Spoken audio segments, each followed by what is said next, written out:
be serious.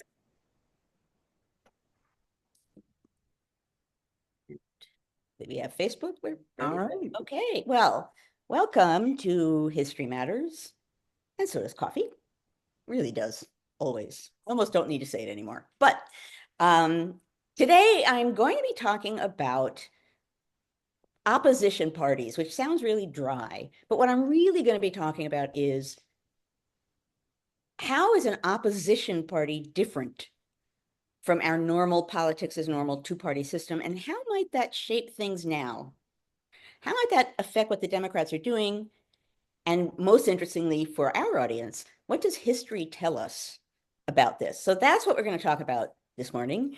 But before we talk about this, I turn to my wonderful partner in crime, Annie, who will explain the rules of the game. Good morning, everybody. I'm Annie Evans from New American History, and I'm delighted to be here every Friday with all of you.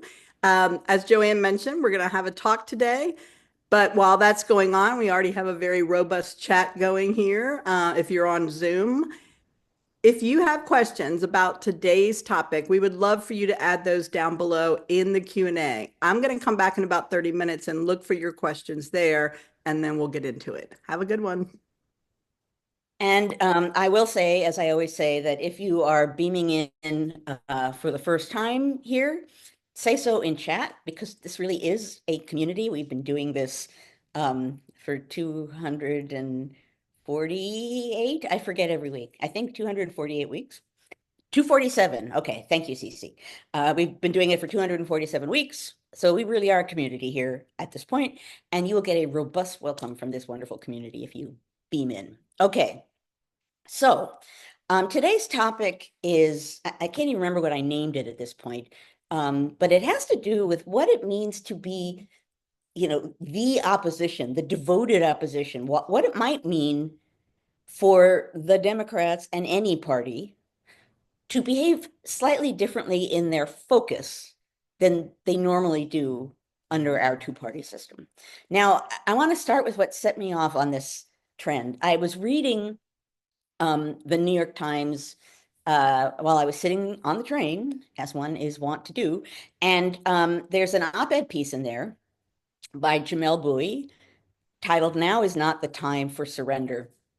And I know our wonderful History Matters people who were like maybe Tim will instantly find the link to that and put it up. It came out 2 days ago. And what he said in that piece is, maybe the Democrats should think like an opposition party. And I'm going to read a little bit, I think, from what he said, if I can find it in my notes here. Uh, I wrote a lot of notes today. Okay, I'm not finding it. At any rate, what he said is an opposition party would would be entirely focused on what the people in power are doing, would focus on reporting what they're doing, on studying what they're doing, on communicating routinely with the public in a clear manner, putting the pieces together. It would be dedicated to opposing, and not, this doesn't, and I'm going to come back actually in a few moments. I'm going to come back to what I'm not saying, but generally speaking, in that op-ed, um, Jamel Bouie is saying the Democratic Party are not acting remotely like that right now. They seem to be going along politics as normal, and this might not be the moment for precisely that. I'm not saying to throw away rules, but still, it got me thinking on the train, wait a minute, political historian that I am, what would that mean to think like an opposition party? So what did I do? Um, I did some research and then I thought about history. Um, now, at what we'll be talking about today, although not specifically, but obviously part of what this weighs in on is what many people are saying. Many people are saying out in the world, wherever you read or hear your current commentary on political events, the Democrats need to push back. The Democrats need to speak up. Acting like an opposition party is another way of saying that same thing. Okay, so now let's talk a little bit about what an opposition party is, and at a moment in our historical past that had dynamics that were kind of similar to that. Okay, so first off, what is an opposition party? I did what any researcher would do. Great Britain has an opposition party that is called the opposition party, right? Their parliamentary system. That's how it operates. And I'm going to read you the definition of an opposition party from the website of the British Parliament. So can't go closer to the source than that. They say the opposition refers to the largest political party in the House of Commons that is not in government. The leader of this party takes the title Leader of the Opposition. The role of the official opposition is to question and scrutinize the work of the government. More generally, any party that is not a part of the government is described as an opposition party. So, opposition, their job, as he puts it here, is to question and scrutinize the work of the government. So, in Great Britain, think about their system of government. You end up with a prime minister, and the government basically belongs to that party, and they report to the king or queen. And under this idea, the other large party in the House of Commons dedicates itself to questioning and scrutinizing the work of government. Now, that might sound like, I don't know, some aspect of our normal two-party process, where, we have one party that has the presidency and maybe also the House and maybe also the Senate or some combination of the above. And the other party is like trying to figure out ways to get around that majority. That is our normal two-party system where it's about infighting and it's about compromise and it's about working behind the scenes to come up with sort of ways to get things done. And it's not necessarily about communicating with the public, focusing on impacts and what they mean. It's not about thinking like an opposition. Thinking like an opposition is part of what I'm talking about here. I'm going to circle back to that in a moment. Oh, here is what I wanted to quote from Jamel Bouie. He says, a real opposition party would use every opportunity it had to demonstrate its resolute stance against the incoming administration. It would prioritize nimble, aggressive leadership over an unbending commitment to seniority and the elevation of whoever is next in line. So what I read that as saying and what it had me thinking is we don't think creatively about our system of politics, about the structure and the dynamics of it. In many ways, as we do with so many aspects of our government, as my students are prone to do with just the word democracy. Yeah, democracy. Yeah, liberty. And they don't talk about what it means. We think two-party system, and we leave it at that. But what if we think creatively about the structure of our politics, how that two-party system operates, and how under different circumstances it could operate differently, and that maybe this moment is one of those moments when we should think creatively. History does have something to say about this, but before I circle back to that, what I am not saying we should toss aside the entire idea of two-party politics as a whole. I am definitely not saying we should abandon the rules of our system of government. I am not saying that we should refuse any and all compromise. I am saying at a moment when one party seems dedicated to dismantling the government and installing a president with seemingly absolute power, when they clearly have no interest in compromise of any kind, the opposition needs to focus on the meaning and impact of what the other party is doing. In Great Britain, they do this with something called a shadow cabinet, which is not a term I've ever really focused on before. Again, as a point of research here, because it'll come back, the shadow cabinet consists of members from the main opposition party in the House of Commons and Lords, and its role is to examine the work of each government department and develop policies in their specific areas. And actually, my colleague at Yale, Tim Snyder, I think was on Rachel Maddow, who recently said, why couldn't we have a shadow cabinet of sorts here, shadow government, meaning, a list, set members of Congress who are assigned to focus on different aspects of the government, to focus on what it's doing, to report on the implications, maybe even to address the public once a week. That's different. That's not politics as normal. we are not in a moment of politics as normal. So I think thinking creatively in this moment, according to the rules of how we operate. So I'm not saying abandon all the rules, let's, force might. I am saying we need to think creatively.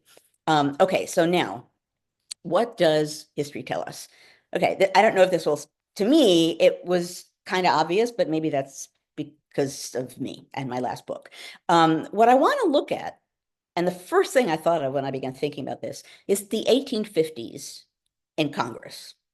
And ironically, what I really specifically want to look at is the rise of the Republican Party as it was defined then. And although I'm not discussing the differences between the Republican Party past and present, there are important differences. You can't draw a straight line across all of a party's history.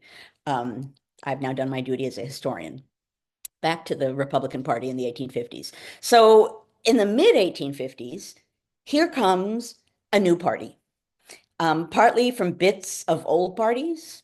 The Whig Party was vanishing. Some of those Whigs who were anti-slavery end up being in the Republican Party. They were a brand new party, and they were dedicated to fighting the slave power. Like that was their mission. That was their message. No compromise on slavery. We're going to fight it. We're going to fight slavery, right? Pretty clear, very straightforward message. Um, and you can see this when I was writing my book, it was really apparent in Congress when they arrived. They literally said it, right? Members of Congress who were newly installed, Republican members of Congress, and came with that mission, came into the House and Senate and would literally say things like, yeah, we're a different kind of Northerner. Like, we're a different kind of member of Congress than the people who've been here before. We're not thinking like, the normal Northerners, North versus South. We're here to stand up. We're not here to back away.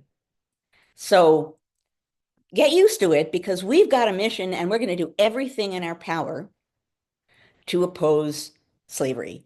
That is it. The opposition party, you could say, when it was born, the Republican Party, opposing slavery was front and center.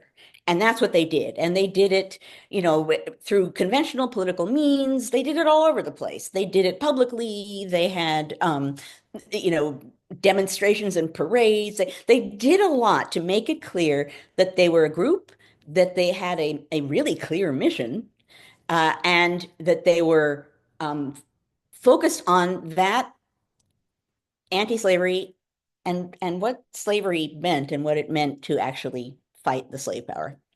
Now, voters gave these kinds of politicians power. The Republican Party shot to power very, very quickly in the fraught climate of the 1850s.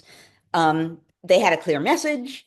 They were there to oppose, not to compromise on slavery.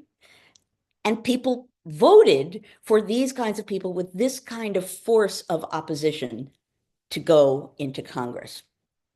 Now, there's many important differences between then and now. Whenever I mention the 1850s, I assume that someone is going to say, yeah, but then they had a civil war. So let me address that momentarily. There's a difference between past and present, in part in what the opposition and the in party and the out party, we're not talking about the same exact situation. The party that was out of power, so the Republicans ultimately get the presidency, Abraham Lincoln, they have power, right? They're acting as an opposition, they gain power. Now, the new opposition, which has never really been an opposition because the slave power, slave states really control the government, partly because of the Three-Fifths Compromise, for a long time. So they're not used to being an opposition party. They responded to the idea of having a Republican in power and having the government turn so Republican so quickly by not only rejecting the two-party system, but rejecting the union altogether, right? That they were like, we're not, this isn't, okay, now we hate these guys, let's go to extremes. This was, we can't deal with them, we're out. So, they didn't just abandon rules, they abandoned the entire game. They handed over the playing field. They just said, we're gone, we're out. Um, that's a very particular moment in time. Slavery is a very particular kind of issue, as far as it comes to opposing it and defending it. So I'm not saying, yay, here's what happened in the 1850s. The Republicans acted like an opposition party, focused on precisely what the government and the slave power were doing to prolong and preserve the institution of slavery, dedicated themselves to fighting that, and were really creative in the way that they did that, not by breaking rules, but in behaving differently, a different kind of congressman, a different kind of party. They didn't come to Congress and say, okay, like let's work together. Like this is all about crossing the aisle. They assumed, and if someone had come forward, I suppose, with some kind of crossing the aisle something, who knows? Personally, I don't think there's any compromise on slavery. So I think that's a moot point. But still, they came and said, you can't compromise on this. And we're not going to. We are the opposition to a government that supports slavery, period. That was powerful.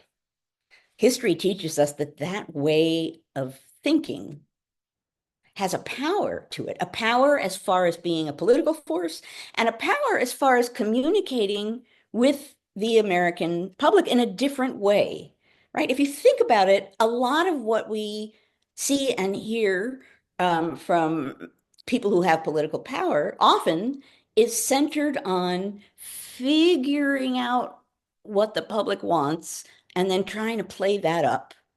I'm not saying that what the public wants doesn't matter, but what I am saying is rather than thinking as a campaigner or only thinking as someone who is just here to represent certain demands, what if you really think of yourself as a dedicated opposition? That's your job.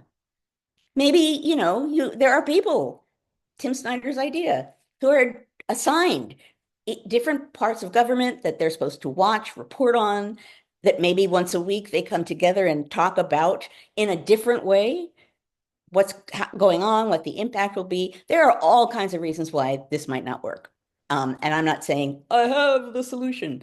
We are so overwhelmed at this point with political rhetoric, with weird extreme moments, that we generally, as the public, just might not have the bandwidth to hear anything more political. But the solution to that isn't to not do it. It's to think creatively about how to address this specific moment, which is a really specific moment in American history, how best to address this in a way that will ultimately be defending democracy, defending the rule of law.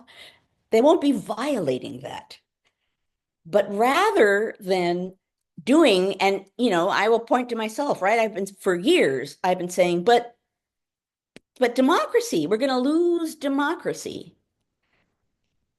I could have, this is what was driving me and what continues to drive me is the idea that we're going to lose democracy. But a person could have said, okay, well, if they do X, Y, and Z, here's what you get. And if they did that in a sustained way with big platforms, public figures, loud message, putting all the pieces together for the public and making it really clear what they would be voting for, I don't know if that would change things, but it definitely would be different from what we just saw. So this is, in essence, what I'm saying. That I'm keep looking at the clock because I don't want to go over. I want to have time for our questions and conversation. In this current moment, which is a dangerous moment, and even Republicans, some are saying it's a dangerous moment. I think Mitch McConnell said this is an extremely dangerous moment. So it's not just Democrats. We are in a dangerous moment. I believe that. Some don't. I really do. More than I can say. The signs are everywhere, but I won't go into that. Regardless, we are not in a zone of politics as normal. That is not where we are. So we cannot, in my mind, continue to operate as though we're living in a world of politics as normal. Yeah, we'll just work together behind the scenes and let them do what they do, and then we'll see what happens. And we won't think creatively about leadership. We like a lot of people like recently AOC is like, I suppose it's instantly how I think of her in my head. Um, did not was sort of put aside in favor of a senior member, which is the convention of how one proceeds as under normal circumstances. According to the logic that I'm promoting here, well, you might want someone who's younger and aggressive in this moment because this isn't a politics as a normal moment. So you need to think about how a democratic politics works in a creative way.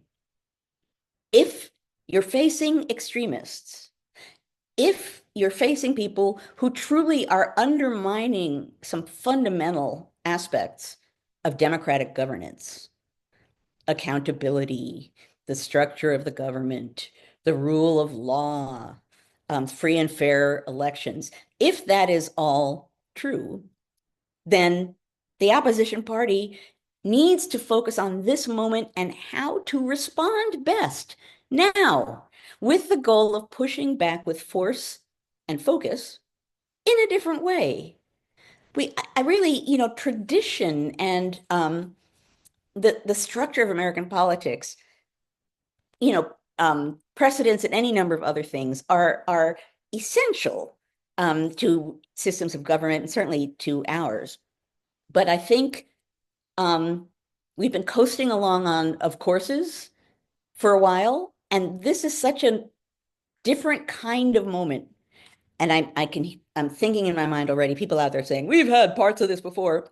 We have, but we haven't had someone elected to power who explicitly is trying to make himself a kind of president with absolute power by literally dismantling parts of government around him. I'm not going to get into policy particulars, but this is a different kind of moment. So we haven't had this kind of moment before. And I think that means we haven't had this kind of response before.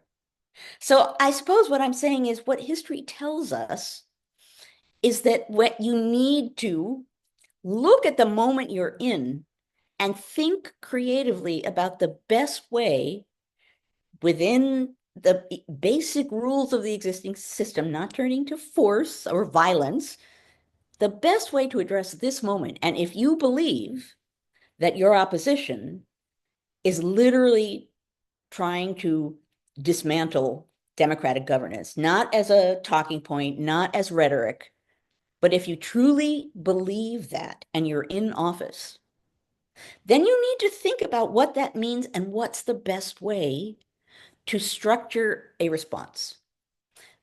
So when I read the Jamel Bouie's op-ed in the New York Times 2 days ago, I was very excited because I immediately thought, this is on the one hand, it's a subtle kind of a difference, but it's a major kind of a difference, right? And I can't remember who I was speaking to, and I said, opposition party, opposition party. And they were like, yeah, we already have the Democrats in a sense right now, or the opposition party. I was like, no, no, no. It's a difference in how you're thinking about what your job is. Your job is to really focus on what's happening, is to really look for what's going on behind the scenes and the implications in a factual, research-based way, and report that together, come together, have a cohesive group of people who are figuring that all out, communicating to the public and deciding what makes sense to do. People didn't put pieces together in this last election. That's a whole different discussion. But they're not going to in this moment unless people step forward and say, okay, this is what's happening.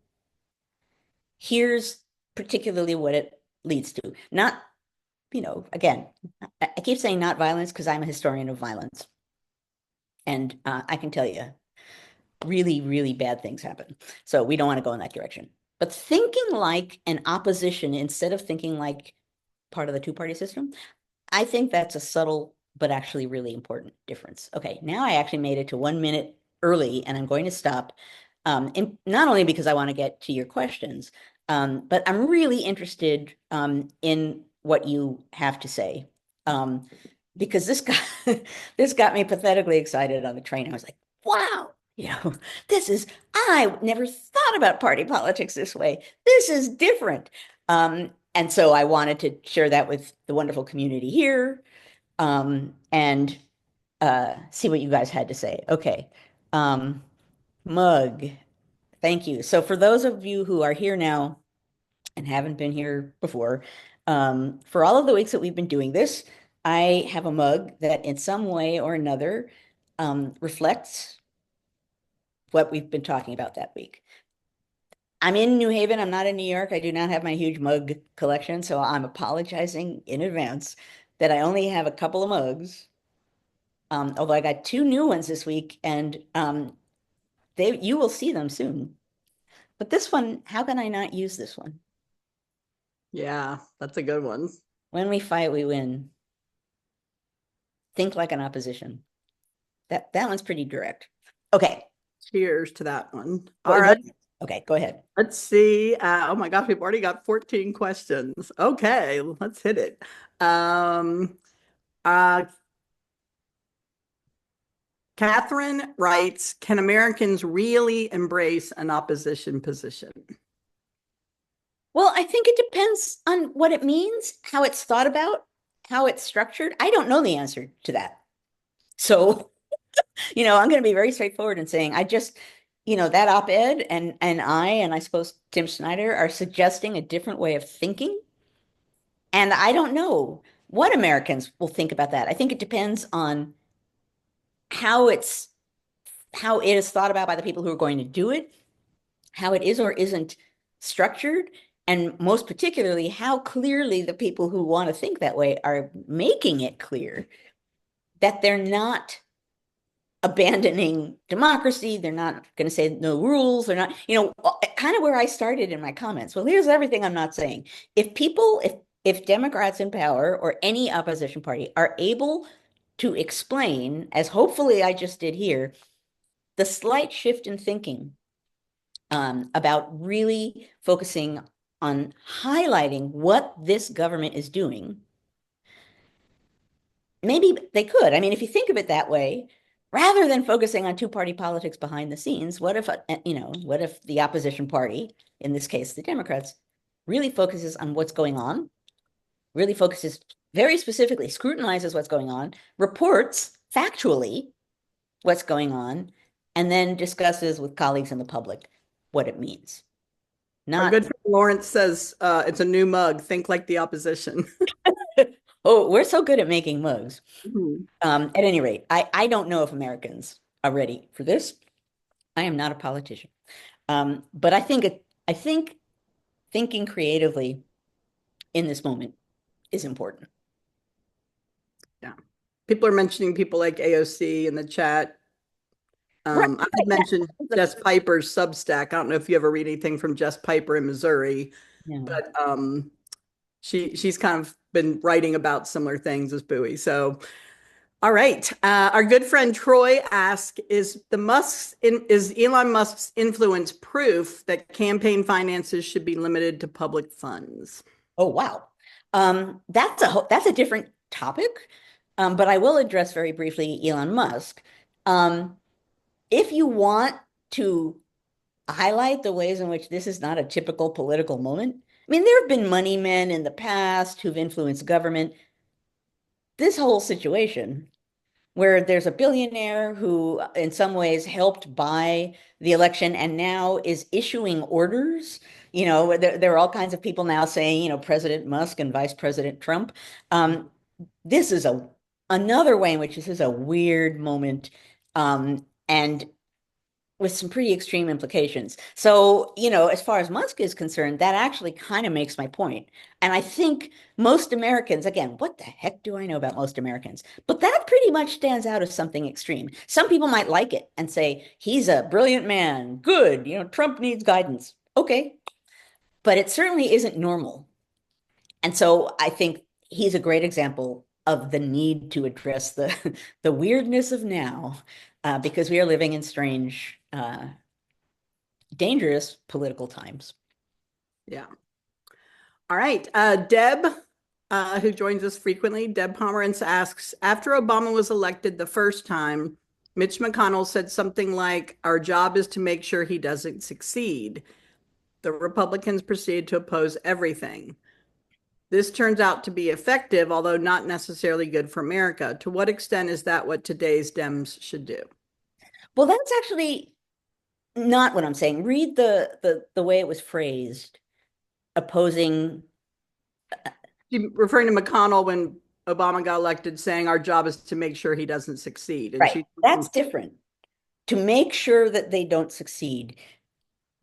That's not what I'm saying. And actually, I see a comment here. like we're voting against America. That's not good. No, Yeah. want them to fail. That's not what I'm talking about here. But I am talking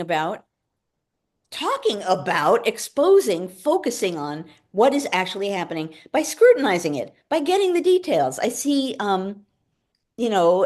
Gloria raises the point that you could scrutinize without knowing. But that's actually not what I'm saying. I'm not talking about mere rhetoric. I'm talking about people really devoted to knowing what's going on, researching it, focusing on it, researching it with evidence. There you go. And then reporting on that. So scrutinizing is knowing.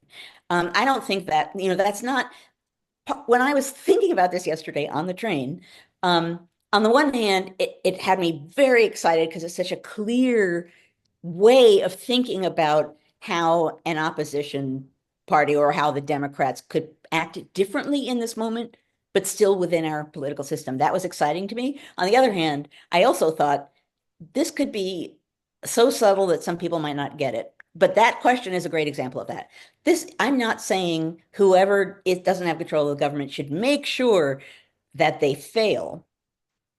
I'm saying that, and particularly in this case, I'm not even talking about all time, in this case, with something really extreme in power, it makes sense to look at what people with that power are doing really closely and report more and in more detail on exactly what is happening. So I'm not even, and I'm not saying, actually, I'm not talking just reporting because part of being in opposition is finding ways to get the attention of the public. So let me make that point in part too. I'm not just saying we need to report because that alone certainly isn't going to do it. Now I lost track of wherever I was going, but at any rate, my larger point here, you could see my brain was like, I was on my way to a point. Um, my larger point here is thinking like an opposition is not crush them and make sure they fail. Meaning, as you said a minute ago, Annie, to the detriment of the country, right? Let's make sure they crash and burn. Not what I'm saying. But you gotta really know what they're doing. You gotta find ways of really communicating with the public, putting it together, being fact-based. What a shock in our current time. Thinking creatively about how you frame the way this current moment of opposition is working. There are subtleties to it that whenever I begin to address it, and particularly given that I got so excited about the idea of thinking creatively in this way and how the Democrats, this addresses what everyone is saying about Democrats, stand up, fight back. This addresses that in some way. That was the point of Jamel Bouie's op-ed. That's what I'm talking about here. All right. Sydney, our good friend Sydney, asks that why does it seem like some political parties are more stoic and unwavering in their opposition as opposed to others? Is compromise a realistic thing to hope for between the parties? Why or why not? Before I do that, let me just say, guys, let's focus on the conversation and not focus on um, arguing with each other. Um, and I definitely understand the moment that we're in has a different kind of conversation. I'm not saying that, but we're a community here, folks, and I've talked many times on the fact that I'm proud of the fact that we don't all agree here. And we are still a community, and we come here every week and we address what's going on in the world and we think about history. We need to be that community. It's important that not just us, but that there are people who are doing this. So don't chip away at that community by arguing angrily with each other and back in the process, backing away actually from thinking creatively, and with focus and force. Please. And it makes me sad. You guys are my community. I don't want to see you guys going after each other. I'm sorry. Okay, so what did you just Think say, about it. Annie? So Sydney was asking, is compromise a realistic thing to hope for between the parties? I'm sorry, I'm going to ask you one more time. I'm caught up in people yelling.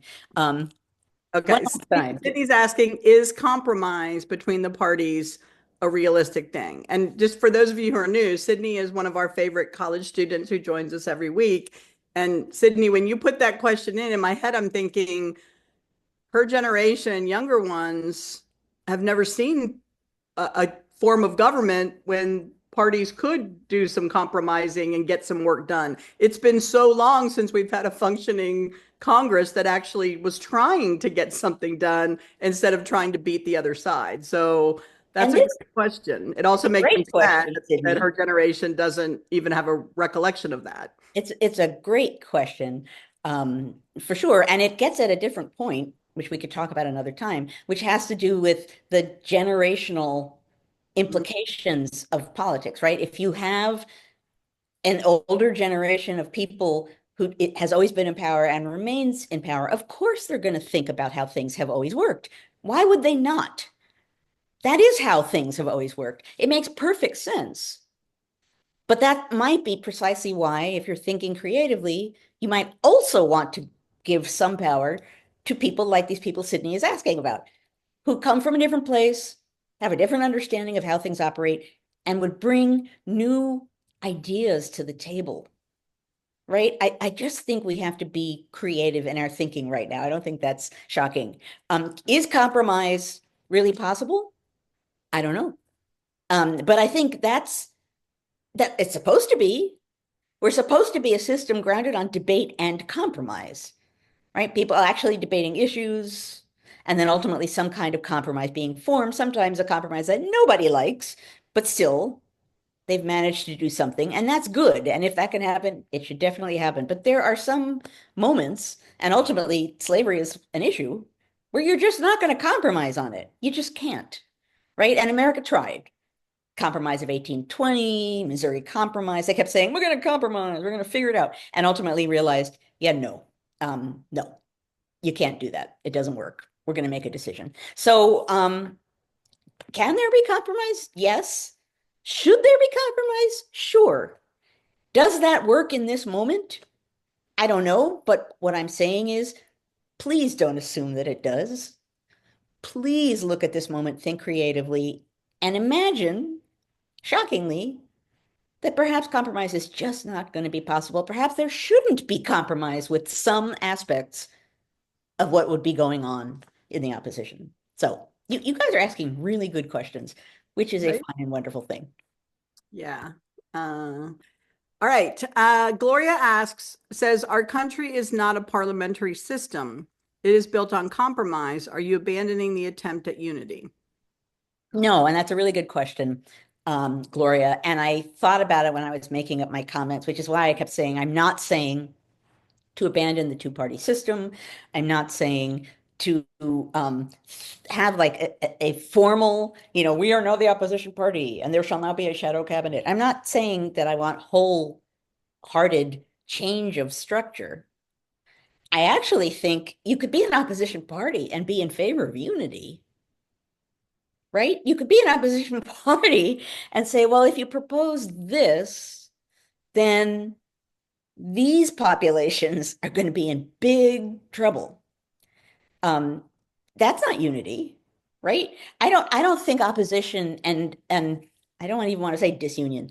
I don't think opposition and a lack of unity or a lack of even a desire to have unity necessarily go hand in hand. I'm just saying think creatively about how one opposes what's going on now. I'm not even talking for all time, right? I mean, again, as a historian, when you study the past, you look at moments as moments. You look at them in a larger context. But when you're trying to understand something in the past, like the Republican Party in the 1850s, you have to understand how they understood things. You have to understand what came before that point. You have to understand what they think is coming next because they don't know. You have to think about that moment when you want to understand it and then think about how people responded in it. And in a way, I'm kind of saying we can think like historians. We have to think about the moment. We have to evaluate aspects of it. We have to think about who wants what and what do they think they're going to do. And then we need to think about the best way to respond. And I obviously I struggled with this when I was writing my comments today because I would never say um, and I'm not saying, abandon the democratic process, abandon our system of government. I'm not. I'm not. Um, but thinking creatively about opposition at a moment which for many people feels extremely extreme, I think you have to think creatively right now. And I think that's what history, or certainly that's what the example of the Republican Party in the 1850s shows. And yes, Gloria says you also have to think about the people and what they want. Absolutely. That's part of the equation. That's the democratic process. So I don't mean to leave them out of the picture. I guess they should be part of a central part of the package as well. As a matter of fact, that's why the opposition acts like an opposition because they're focused on the public, thinking about the public, what the public needs to know. But that's worth saying. Thank you, Gloria. Great. Our good friend Daniel Abramowitz, who's with us frequently, says the public claims to hate everything that they actually voted for. Since they seemingly ignored everything the Dems said about reality, how bad do things have to get for the public to start voting differently? Well, so I think part of the point that Bowie made in the New York Times article is that the Democrats in this election did not put pieces together, did not focus on what was actually being suggested and what it would really do. They were general. So, and it wasn't my place to start preaching about policy. I did believe, you know, I'm going to defend democracy, go. But I think in that last election, and I also am very frustrated with people who are still focused on what went wrong in the last election. We're in a different zone. We can evaluate that down the road. Address the now. And now I forgot the question. He was asking if the people that voted now seem to have kind of buyer's remorse. So now Oh, they're, right. oh, I don't like Exactly. this, I don't like that. And they're like, well, you voted for it. Well, but So and some of them don't know they did, right? They didn't understand it, they didn't see it, they didn't put the pieces together. And the Democrats did, typically we don't have that focus in an opposition way of thinking, meaning people saying, what are their policies? Like, what are Harris's policies? That's not enough.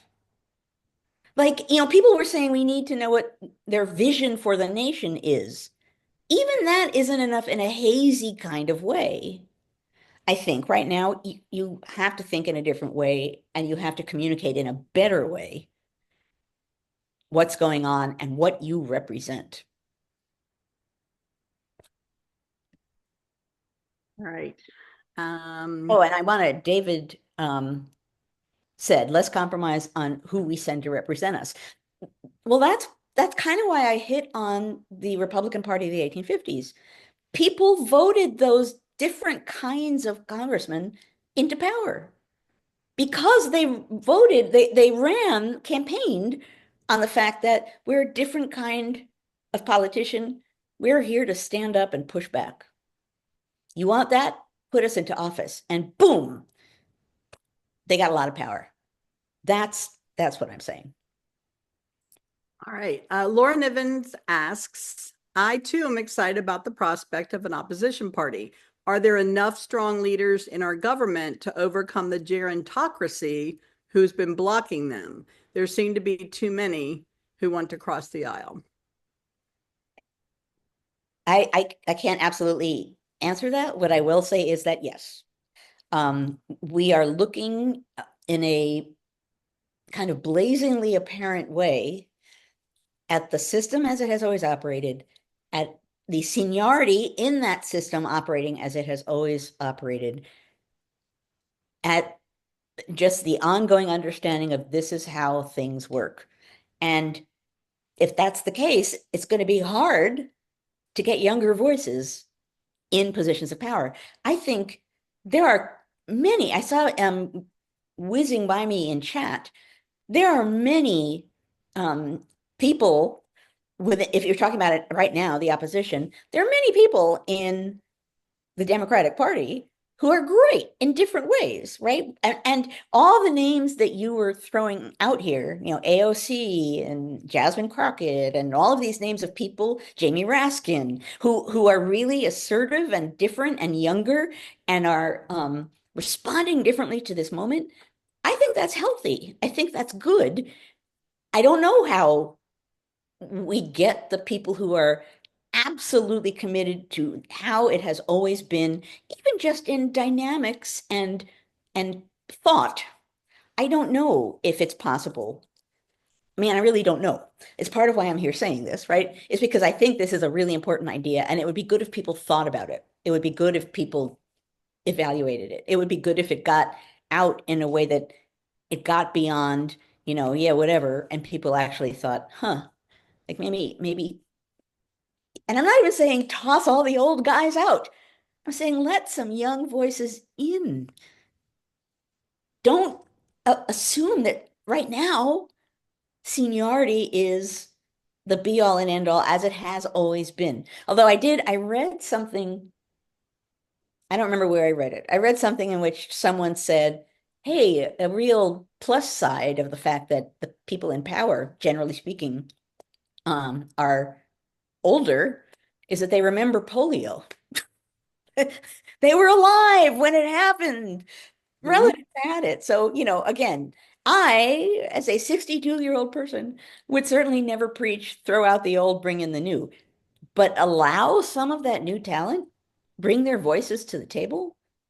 I think that's important. And I think these people are very apparent right now because they're well adapted to this moment, to the kind of politicking that this moment needs. Yeah, absolutely. All right. We have a little bit more time. Let's see if we can sneak some more questions in here. Um, Lenora says your description of an opposition party seems to describe what the Maga faction is. They are singularly focused on breaking government and operating in lockstep. Do I have this wrong? How would you describe that Maga faction?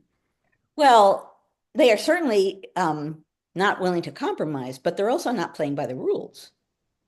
I'm not saying an opposition party is like, to hell with all the rules, we're just going to oppose. I'm saying the precise opposite. You focus on what other people are doing. If you believe they're dangerous, you focus on that point. You don't, immediately start, frantically dismantling government, taking civil servants, career civil servants out of jobs and installing people who are loyal to the president in their place, doing things that have a clear direction.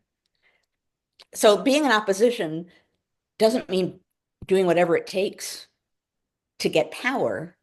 I'm talking about the opposite, right? So not compromising and fighting for what you want is certainly what we see MAGA folk doing. And they won that election.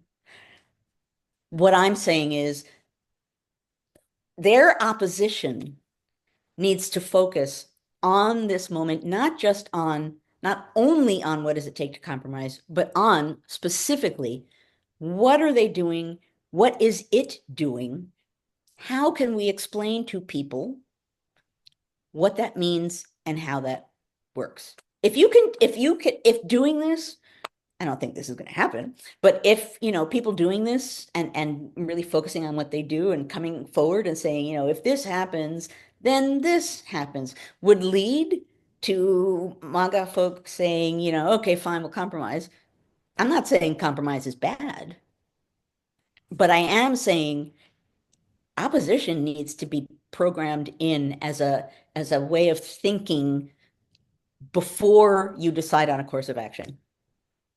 I'm not saying oppose, oppose, oppose, but I am saying think like an opposition and have that help guide your thoughts. Have, that's in essence what I'm preaching for. All right, Dorna Robinson, who I don't recall Dorna asking a question before. So Dorna, if you're new to us, welcome. And John Howell from Boise. I'm going to kind of combine their questions because they're kind of similar. Dorna was asking, do you think we need to have quarterly or monthly protests across the nation? And John is saying that he's Hang on excited one about sec, this. Oh, okay. because I'm gonna then ask you to repeat it anyway, and I wanna quote what Pax just said in chat.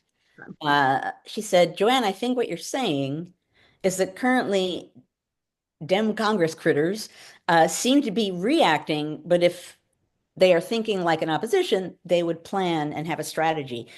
They would, and it would be a group effort.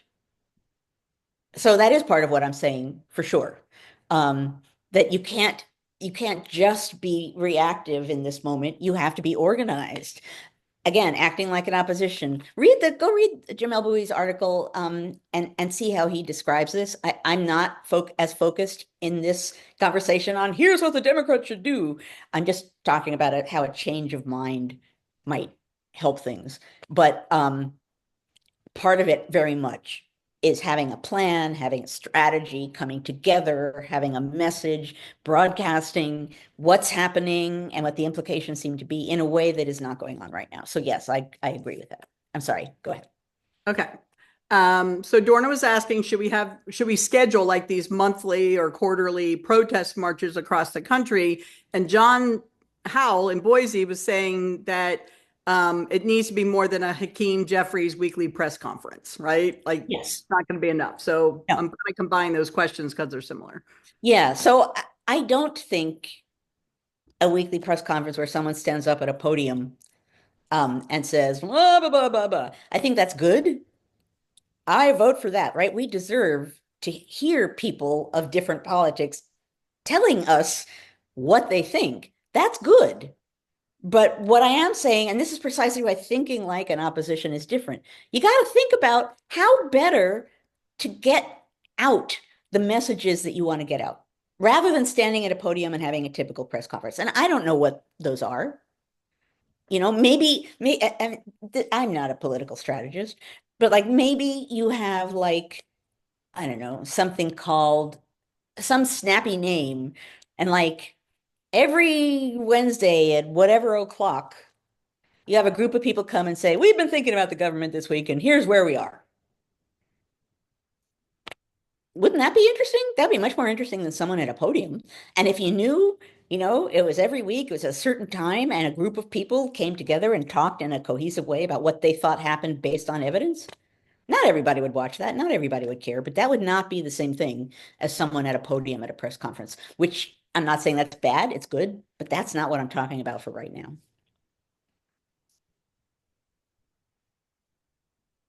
All right. Gloria asks, they could not compromise on slavery. What is the reason they cannot compromise today? Well, in part because the people who have power have said these folks aren't Americans. They're not thinking about unity really right now. Um, and again, that's part of what happens in politics, right? Each side is like, we're right and they're wrong.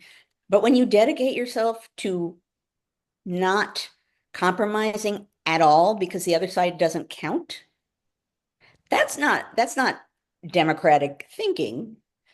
If the other side is so extreme that you feel bad compromising with them, that's valid. But then you have to express that, deal with that, say that, explain that. So that's what I'm saying. As I said earlier, I'm not saying people who are opposition folk never compromise. I'm actually saying compromise is built into our system. See what happens as it happens. But you can think about compromise. You could be open to it and be a focused, forceful opposition at the same time. Yeah. All right. Marilyn Routh says, would it help if the Democratic Party invested substantially in media training? She said that she read that funders have not been interested in their message in the past um, through various types of public access programs. So is it just that the Dems don't have as good a media training? I would say it's deeper than that. Again, I'm not a pollster or a strategist, so I am not the person to ask this question of. But and certainly it could be useful to think about good ways to use this moment and to address it and what's more effective and what isn't so effective. Um, but I don't think it's a matter of, or only a matter of, if we learn how to be on camera better, um, it'll help. Read the precise wording of the question because it led me to a thought that, as ever, has escaped my brain. She says, would it help if the Democrats invested substantially in media public speaking training for their leaders? She read that major funders have not been interested in this in the past. How to best access the public through the types of media, she's wondering. Yeah, again, I'm not going to say training is bad. I'm not going to say training is useless. And maybe it would be great, but I think this is way bigger than that. I think this is thinking differently, and thinking in a focused way. And if you are, it's going to play differently too. So, do whatever it takes to be better at spreading your message and putting pieces together for people based on facts. Um, so if that's going to help, then that is going to help. But I don't think alone, that's going to solve the problem. All right. Emma, the tour guide, our favorite New York tour guide, says, have you ever tried this kind of discussion with members of Congress? Who would you speak to if you could? If I could talk to members of Congress, You have. I have a backstory episode of it. oh yeah, I did. I I'm did. trying to find it, but I'm trying to remember what it was called. Yeah. And you also did that great interview with Tammy Duckworth, which is one of my all-time favorite. Well, that was what I was thinking is I interviewed Tammy Duckworth, and then just recently I had a day of like talking to people in Congress. But as far as what who specifically I would address, I don't have like the be all end all answer to that. Obviously it's good for you to go talk to the people who you are represented by. But I think generally speaking, it's got to be more than a person. It's got to be a room full of people with someone talking to them, addressing these kinds of ideas and really having a conversation, really communicating the need to be creative in this moment. I think it's got to be bigger than who specifically. But I think for the public, pick people and go, and particularly the people who represent you in one way or another, for sure. Even if they only want to play by older norms, they still are entirely dependent on their constituency for power. So in one way or another, they may not want to respond. They may not agree with what you say. They may just put a check like, okay, here's another person who doesn't like what I'm doing. But that adds up. If there are a bunch of people who are saying their constituents, we hate this, it's a message, they have to deal with it. They could choose to ignore it. That might not be smart.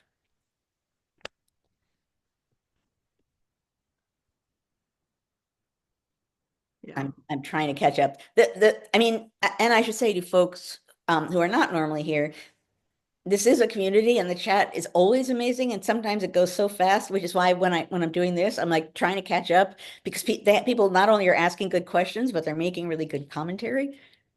It's a lot of input. So if you don't, go ahead. So Daniel asks, I'm sorry, Dale, our good friend Dale from Williamsburg, Virginia says, what about the women committee chairs? Where are they? Well, yeah, Yeah. but okay. So there is an example, right? Um, Many of us now are aware of the fact that, women chairing committees, like all of the ways in which um, white men have now been given a lot of power. And that's out there. And those of us who pay attention to the news know that.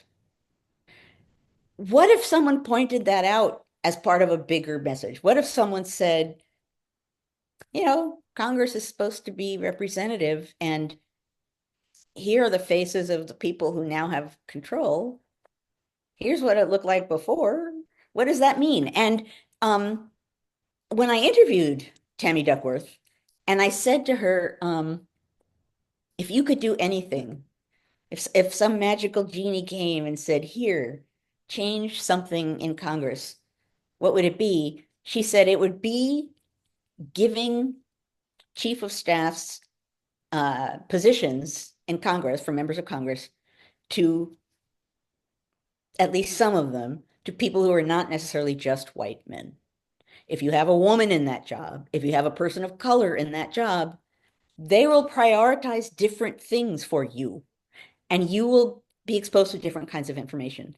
And whether, people aren't deliberately, as chiefs of staff, trying to be like, it's just that the censors of a woman or a person of color are different from the censors of someone else. So what you, as a chief of staff, might say, "Oh my gosh, this is really crucial. I better tell my boss." Um, that might look different to someone with different censors. So that's part of this too. I think is, there's a case with the fact that there's no women heads of committees. That's pretty blunt. That's not a lie. That's a fact. And, people could talk about that, what it means. Again, I'm not a politician. And all of the reasons why I'm not a politician are probably evident in our conversation this morning.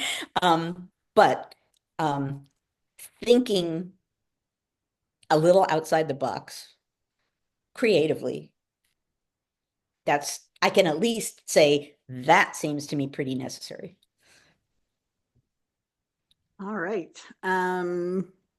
It's 5 after. Do we want to try and sneak it Um, in? That's up to you. uh, you want to, is there one that stands out as being different? Oh, Annie, you found I did. I did. Some people were putting the links from the old archive. So guys, the reason I'm putting the ones in from our archive is nobody's maintaining the one on the oh, old anymore. And we had several issues with professors embedding those links in their courses and then they broke. So we oh, just took the whole archive and moved it over to our site so that we pay somebody to check those links to I make didn't know it that. always work. Yeah. So Boy, that, if you go to the old backstory archive, UVA on there says, please use New American History Archive. We are not keeping this up anymore because, okay, those people all moved on to other jobs when the project. sure. Well, So that's actually good to know because I didn't know that so at I always all. tell professors and teachers, this is a more stable link. But But yeah, Annie did Duckworth, just post yeah, um, I a posted minute it. ago a link to the episode where I interviewed. Do it one more time because it's so good. Yeah. Well, it was on the episode of what were my favorite episodes. I know it is that is. Yeah. Yeah. All right. Well, let me see. A lot of people are asking about Musk and Ramaswamy being kind of running the government before Trump's even in office. So there's been several I can combine there. Just in general, they're asking what your thinking is on that. Or are you and Heather going to discuss that this afternoon? Um, First of all, I want to point out the fact that they're not in power yet. Right? I mean, that's really should be obvious. It's like easy to forget that. So that's something. But what was the specific question about? Just asking your thoughts on Musk and Ramaswamy, how they appear to be running things, even though Trump's not even in office yet. Well, that And right. So that number one. Number two, what does the DOG mean? What are they going to do? How does that look? What are they specifically talking about? We don't know. It's like, here, it's a new thing. We gave it initials and now we're gonna and we're not elected representatives. We're not only are we not in power yet, we won't be in power in the sense that we've been given power by Americans. We haven't explicitly. So that points back to kind of where we started. Maybe that's where we end. As this moment being abnormal, you really got to focus on the ways and not think of things or not easily allow things to seem normalized right now. I know I don't remember who started sane washing, but this is a similar idea, right? Don't just assume this is all normal. There's so much of it. that isn't. And I will say, yeah, I see people asking the question. Heather Cox Richardson and I finally connected. And so at 12:15 today, we're going to have a conversation about this topic. Um, and it'll be live on Instagram, and then we'll post it all over the place. So Oh, should they go to your Instagram account, Heather's, or both are doing it? both. Okay. Yes, both. Okay. We are not tech wizards, but thank you, Kathy. Yes, both. Okay, so I think it's late, although you guys are all staying here. Like only one person left, as far as I can tell. Okay, Yeah, so he had to take his wife to PT. pardon? Our good friend Tim, the Linkmeister, he had to take his wife to PT, so he Oh, apologized. We okay. told him that was more important. I it is important. I do want to say something, that a lot of people in recent weeks, more people have been coming to these conversations, which I think is wonderful because they're intended to be conversations, and they're intended to get us to process thoughts. And although my half hour sort of reports, I report as a historian what I'm thinking and offer guidance, the conversation is important too. So if there are more people here that just thinking about it, listening to it, going to talk to others about it. It's all good, right? That's all good. Which is part of why, again, for those who are new, why I say thank you for being here and taking part in the conversation of democracy every Friday morning. Um, I don't mean that just as rhetoric, because what we are doing here is precisely what should be happening in a democratic form of government. People coming together, informing themselves of what's going on, deciding what they think about it, ideally in conversation with other people, some of whom don't agree with them, and then spreading that processing, that conversation with others, engaging in current politics and engaging in it in an informed way. And of course, here, what we're saying is part of that informed way is history. Right? History matters, right? It really does. Because, and again, I'm thinking about how people are saying the Democrats must fight back. I think Jamel Bouie's article mentioned the Lincoln, but it makes sense that not a lot of commentators are like, history tells us. First of all, it probably sounds boring, although it clearly isn't boring. But that's not the job of some people, of commentators of a certain kind. And history, man, history has a lot to say. At any rate, I'm going on here. I do want to thank you all for coming and engaging in the conversation of democracy. I want to thank you all, particularly who came for the first time, and really encourage you to please come back. This is pretty typical of what one of our episodes is like. And for next week, the episode next week. So we will not have a live episode next week, because we can't sort of pull together all the people that are needed to do it. But I am going to record an episode in advance, and there will be a new episode posted at our normal time. And then I will see you the Friday after that. Right. And But thank Claire you. and I won't be logging in to introduce that. You'll No, just, it'll just be dropped at the normal time, right. and then it'll be available from that. I want to thank Annie. I want to thank Claire. I want to thank NCHE. I want to thank John and Jessica, as ever, for hosting this venue and this kind of conversation. Who the heck knew? I mean, I was just like, what can I do that's handy during the pandemic? Right. I know. I could talk about history and politics. 247 weeks later. But again, this proves my point. This is so important in any kind of democratic governance. Okay, everybody, since I will see you after Christmas, have a wonderful, wonderful, happy holiday season. Do something nice for yourself because we're all tired and we all deserve it. And I will next see you, I guess, in the new year, right? I think that's true. After But if Christmas and you're having Hanukkah. an after party, don't Oh, that's right. I don't want to. Okay. So, want people to think we're just like clicking off. no, I mean, no, no, we don't have run a big away. thing at 12:15, so we Right, might cut it a little right. short, but Right. No, we went long today. I do want to say that we are now going to go to the after party. Thank you. I'm so caught up in like what's coming next. I forgot about now. So again, for those of you who are new here, we will now go to the after party. What that means is that we will not be recording what's going on, so we can be even freer and easier in whatever the heck we decide to talk about. If you beamed in through NCHE, through their website, stay right where you are, and poof, you will be in the after party. If you're watching us on Facebook, you need to leave Facebook and go to ncheteach.org/conversations. That's ncheteach.org/conversations. And then you too, poof, will be in the after party. Okay, now we've gone way long. So I'm going to stop talking and we can go to the after party. Take care, everybody.